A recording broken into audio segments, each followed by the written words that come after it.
అందరికీ నమస్కారం. ఈరోజు ఈ వీడియోలో సనాతన ధర్మం అనే అంశం మీద ఈ వీడియో చేయడం జరుగుతుంది. ఈ వీడియోని చివరి వరకు చూడండి, లైక్ మరియు షేర్ చేయండి. సబ్స్క్రైబ్ చేసుకోవడం మాత్రం అసలు మర్చిపోవద్దు. సబ్స్క్రైబ్ చేసుకొని పక్కనే వచ్చే గంట సింబల్ని క్లిక్ చేయడం ద్వారా నేను పెట్టే ప్రతి ఒక్క వీడియో అనేది మీకు నోటిఫికేషన్ రూపంలో ముందుగానే అందడం జరుగుతుంది. మన ఛానల్లో ఎన్నో ఆధ్యాత్మిక విశేషాలు, ఆధ్యాత్మిక కథలు ఉన్నాయి. ఎవరైనా ఇంకా మన ఛానల్లోకి వెళ్ళి చూడకపోతే వాటిని కూడా చూడండి. ఇక ఆలస్యం చేయకుండా వీడియోనైతే మొదలు పెట్టేస్తాను. తెలుగులో సనాతన ధర్మం అంటే శాశ్వతమైన మార్గం లేదా శాశ్వతమైన ధర్మం అని అర్థం. ఇది హిందూ మతానికి ప్రత్యామ్నాయ పేరుగా సృష్టించబడిన అంతం లేని సత్యమైన జీవన విధానాన్ని సూచిస్తుంది. దీనిలో ధర్మం, అర్థం, కామం, మోక్షం అనే పురుషార్థాలు ముఖ్యమైనవి. ఇది కేవలం మతం కాదు, విశ్వవ్యాప్తమైన సార్వత్రికమైన జీవన సూత్రాల సమూహం. సనాతన అంటే ఆది అంతం లేనిది, ఎప్పటికీ ఉండేది, శాశ్వతమైనది అని అర్థం. ధర్మం అనగా సరైన జీవన విధానం, నైతికత, కర్తవ్యం, సత్యం, క్రమం అనే అర్థం. దీనికి ప్రత్యామ్నాయ పేరు హిందూయిజం అనే విదేశీ పేరుకు బదులుగా దానిని స్థానికంగా సనాతన ధర్మం అని కూడా అంటారు. ఇది జాతి, ప్రాంతం, కులంతో సంబంధం లేకుండా అందరికీ వర్తించే సార్వత్రిక సత్యం. సంక్షిప్తంగా సనాతన ధర్మం అనేది మానవాళికి మార్గనిర్దేశం చేసే సృష్టించబడిన శాశ్వతమైన సత్యమైన జీవన విధానానికి నైతిక సూత్రాలను సూచిస్తుంది. అటువంటిది సనాతన ధర్మం ఈ మధ్య కాలంలో కనుమరుగైంది. అయితే సనాతన ధర్మంలో పాపంగా పరిగణింపబడే మరియు నిషిద్ధమైన పనులని కొన్ని తెలుసుకుందాము. జీవులకు హాని కలిగించడం, అసత్యం పలకడం, పెద్దలను, గురువులను అవమానించడం, ఆకలితో ఉన్నవారికి అన్నం పెట్టకపోవడం, పవిత్ర స్థలాలు అనగా దేవాలయాలు, నదీ తీరాలను అపవిత్రం చేయడం మరియు పంచభూతాలను దుర్వినియోగం చేయడం వంటివి ముఖ్యంగా కనిపిస్తున్నాయి. సనాతన ధర్మం ప్రకారం ఆచరించకూడని ముఖ్యమైన పనులు చూద్దాము. అబద్ధాలు చెప్పడం, ఇతరులకు కీడు తలపెట్టడం, నమ్మక ద్రోహం చేయడం. అయితే ఆహార నియమాల్లో కూడా మనం పాటించనివి కొన్ని ఉన్నాయి. పవిత్రత లేని ఆహారాన్ని తీసుకోవడం, జీవులను హింసించడం, జీవులని చంపడం, జీవుల్ని చంపి ఆహారంగా తీసుకోవడం, ఇటువంటి ఆహార నియమాల్లో మనం చేయకూడనివి. పూజా విధానంలో కూడా చాలా వరకు తప్పులు చేస్తున్నాము. దేవాలయాల్లో పాదరక్షలతో ప్రవేశించడం, నిశ్శబ్దాన్ని భగ్నం చేయడం, అనుమతి లేకుండా దేవుని విగ్రహాలను తాకడం, వెనుక వైపు నుండి ప్రదక్షిణలు చేయడం, ఇలాంటివి కూడా మనం పూజా విధానంలో తప్పులు అనేవి చేస్తూ ఉంటాము.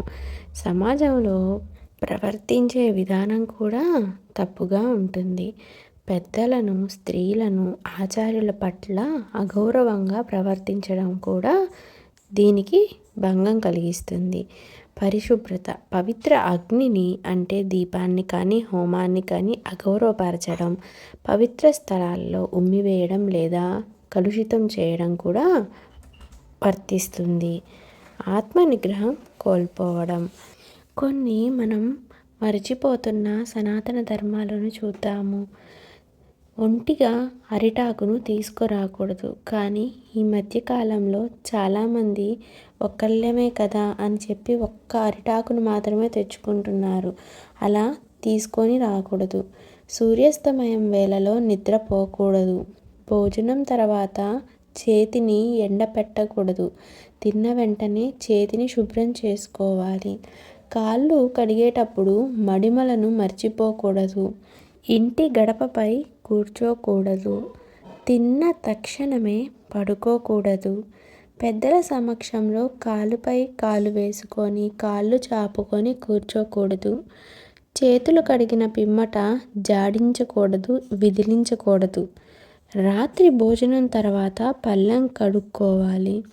ఎంగిలి చేతితో ఇతరులకు వడ్డించకూడదు. అన్నం, కూర, చారు వండిన పాత్రలలో తినకూడదు. షింకులో పాత్రలపై ఇంగిలి చేతులు కడగరాదు. ఇంటికి వచ్చిన ఆడపిల్లలకు, ముత్తైదువలకు పసుపు కుంకుమ ఇవ్వకుండా పంపకూడదు. చిరిగిన అంగీలు, బనియన్లు తదితర లోదుస్తులను ధరించకూడదు. అలాగే చినిగిపోయిన బట్టలు కానీ, చినిగిపోయిన చీరలు కానీ ధరించకూడదు. ఇంటి లోపలికి చెప్పులు అనగా షూస్ అటువంటివి ధరించి రాకూడదు. దేవాలయాల్లోకి చెప్పులు పోతే మర్చిపోండి. వేరే వాళ్ళది వేసుకొస్తే దారిన పోయే దరిద్రాన్ని ఇంటికి తీసుకొచ్చినట్టే. చిన్న జంతువులకు అంటే కుక్కలకు, దూడలు అటువంటి వాటికి పాచిపోయిన పదార్థాలు ఎప్పటికీ పెట్టకండి. ఒకరు వేసుకున్న బట్టలు, ఆభరణాలు మరొకరు ధరించకూడదు. ప్రయాణాల్లో అపరిచితుల నుండి పానీయాలు కానీ, తిండి పదార్థాలు కానీ తీసుకోవద్దు. శనివారం ఉప్పు, నూనె, ఎండుమిరపకాయలు ఇటువంటివి కొని తీసుకురాకూడదు. అనవసరంగా కొత్త చెప్పులు కొనకూడదు. ఇంటిలో వాడకుండా పడి ఉన్న గోడ గడియారాలు, వాచీలు, సైకిళ్ళు, కుట్టు మిషన్లు లాంటివి వదిలించుకోవాలి. భగవంతుణ్ణి అది కావాలి, ఇది కావాలి అని అడగకూడదు. మనకి ఏమి ఇవ్వాలో స్వామికి బాగా తెలుసు. అవసరమైనప్పుడు స్వామియే మనకి ప్రసాదిస్తారు. అర్హులకు మాత్రమే గుప్తదానం అనేది చేయాలి. భుజం మీద ఏదైనా వస్త్రం లేకుండా దైవ పూజ చేయకూడదు. అంటే భుజం మీద కండువా వేసుకొని మాత్రమే పూజ అనేది చేయాలి. బట్టలు ధరించకుండా నదులలో స్నానం చేయకూడదు. ఒక్క వస్త్రాన్నైనా ధరించాలి. నడుస్తూ కానీ, నిలబడి కానీ మలమూత్రాలు విడవకూడదు. తూర్పు, దక్షిణ దిక్కులకు తలపెట్టి నిద్రపోవాలి. ఉత్తర, పశ్చిమాల వైపు తలపెట్టి నిద్రిస్తే ప్రమాదాలు వస్తాయని మార్కండేయ పురాణం చెబుతుంది. అన్నము తిన్నాక కంచంలో చేయి కడుక్కోకూడదు. స్నానం చేయకుండా అన్నం అనేది వండకూడదు మరియు తినకూడదు. పొద్దున్నే లేచిన తర్వాత పండ్లు తోముకోకుండా పొయ్యిని ముట్టించకూడదు. అయితే సనాతన ధర్మం అనేది ఒక జీవన విధానం అని తెలుసుకున్నాము. ఇది వ్యక్తిగత మరియు సామాజిక శ్రేయస్సు కోసం అనేక విధులను అంటే ధర్మాలను నిర్దేశిస్తుంది. సనాతన ధర్మంలో మనిషి పాటించాల్సిన ముఖ్యమైన పనులు: సత్యం, ఎల్లప్పుడూ నిజం మాట్లాడడం; ధర్మం, న్యాయ మార్గంలో నడవడం; క్షమ, ఇతరుల తప్పులను క్షమించడం; అహింస, ఏ జీవిని హింసించకపోవడం; శౌచం, మనసు, శరీరం మరియు పరిసరాలను పవిత్రంగా ఉంచుకోవడం; ఇంద్రియ నిగ్రహం, మనస్సు మరియు ఇంద్రియాలను అదుపులో ఉంచుకోవడం; దానం, అవసరమైన వారికి సహాయం చేయడం; గురుభక్తి, గురువులను, పెద్దలను గౌరవించడం; తపస్సు అనగా నియమబద్ధమైన జీవితాన్ని గడపడం; ఈశ్వర పూజ లేదా ధ్యానం అంటే దేవుణ్ణి స్మరించడం లేదా పూజించడం. అయితే 10 ముఖ్యమైన ధర్మాల గురించి తెలుసుకున్నాం కదా, వాటిని ఏమంటారో తెలుసుకుందాము. ధృతి, క్షమ, దమ, అస్తేయ, శౌచ, ఇంద్రియ నిగ్రహ, ధి, విద్య, సత్య, అక్రోధ. వీటిని పాటించడం ద్వారా వ్యక్తిగత వికాసం మరియు సమాజ శ్రేయస్సు సాధ్యమవుతుందని నమ్ముతారు. సనాతన ధర్మం అనేది మూఢనమ్మకం కాదు. దాన్ని ఆచరించాలే కానీ, తెలుసుకోవాలే కానీ చాలా ఉంటుంది. సనాతన ధర్మం గురించి మరెన్నో విశేషాలు మరొక వీడియోలో తెలియజేస్తాను. ఈ వీడియో కనుక మీ అందరికీ నచ్చినట్లయితే లైక్ మరియు షేర్ చేయండి. చాలామంది వీడియో చూస్తున్నారు కానీ సబ్స్క్రైబ్ చేసుకోవట్లేదు. దయచేసి సబ్స్క్రైబ్ చేసుకొని మీ సపోర్ట్ అనేది ఇవ్వండి. సబ్స్క్రైబ్ చేసుకున్న తర్వాత గంట సింబల్ని క్లిక్ చేసి యాక్టివేట్ చేసుకోవడం అసలు మర్చిపోవద్దు.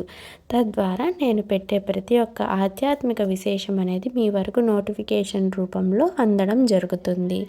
ఇంతటితో ఈ వీడియోని ముగిస్తున్నాను. తదుపరి మరొక మంచి ఆధ్యాత్మిక వీడియోతోటి మీ అందరి ముందుకు వస్తాను. ధన్యవాదాలు.